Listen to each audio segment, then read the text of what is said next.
All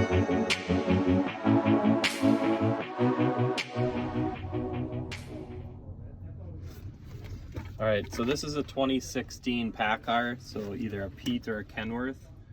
So anything newer than a 2016 or newer will look very similar to this.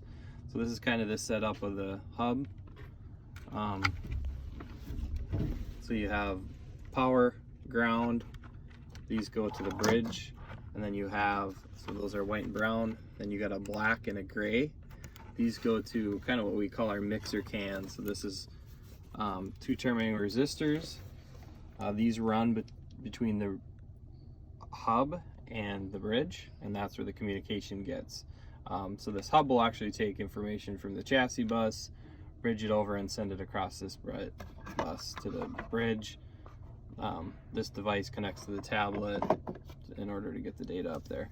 So then as we keep walking down the hub, the next 2 wires are for the chassis bus. This connection, well actually, so on this truck, you can find the K-can right here.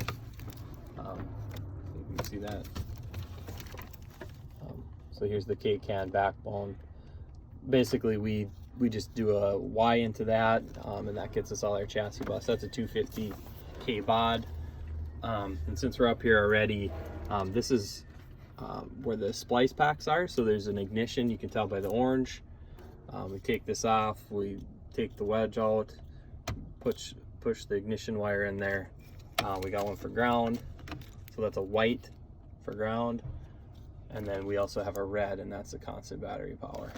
So those are connections from the chassis.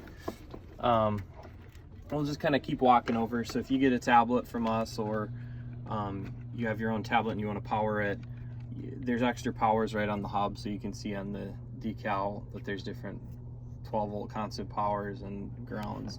So in this case, we connect the ignition and the power wire from the tablet charger to the 12 volts here, so it's powered all the time, and then we use one of the grounds. And then as we start to walk into the sensors, so in this case we only had 2 sensors, so we just labeled one.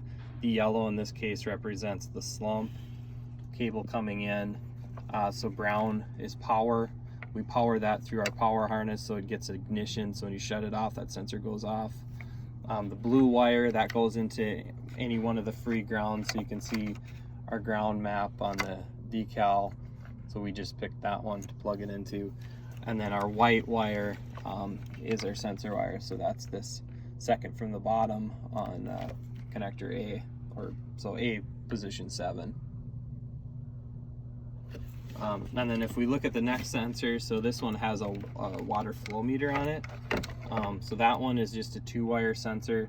You got one for the sensor output, that's on A3, so you can see that up here, A position 3 for water flow meter. And then it's powered, so the brown wire goes into our ignition harness. So again, that one is shut the key off and the sensor will go off. And then earlier we talked about the mixer can bus, so that's these last 2 on the bottom here.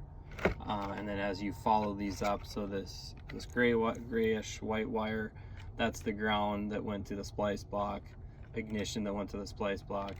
And ignition can either be second from the top or third from the top, either is fine. And then the top one is constant battery power, so you can see that also up on the label on the decal. And this truck also has, so there's different options for the drum sensor. We can actually just integrate right into the truck's quad sensor. So this braided harness gets wide into the quad sensor on the truck.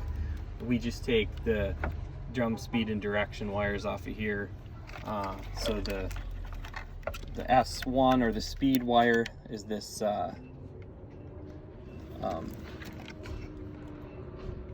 this one here, this blue, second from the top is the speed wire from the quad.